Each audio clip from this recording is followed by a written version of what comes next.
How strong and powerful is the original Thor from traditional Norse mythology compared to Superman? Now, I've seen a lot of MCU Thor and comic book Thor compared to Superman, but what about the OG version? So let's look at the biggest feats of strength from the original Thor. So from one of the tales from Norse mythology, Thor lifts Núrmungandr. I've definitely butchered that. But that's the World Serpent, a serpent so big it encircles the world.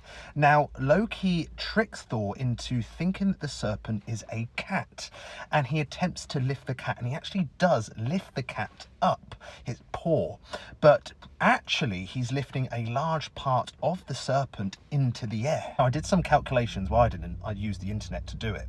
And if you was to take it's 40,000 kilometers around the earth. So if you was to scale up a snake to sort of that size, then you get a rough weight of around 42 trillion kilograms. That's 42 billion tons. Now, his second greatest feat of strength was when he lifted a giant cauldron over his head, which was over a mile deep and a mile wide.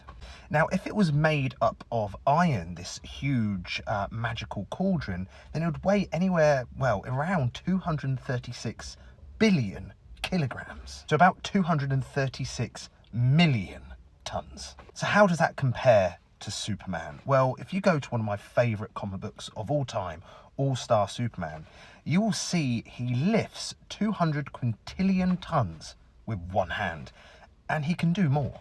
So if we go by the traditional Thor's greatest feat of strength when he lifted the World Serpent at 42 billion tons, that makes Superman's feat of lifting 200 quintillion tons 4.76 billion times more than Thor's. He's just that much stronger.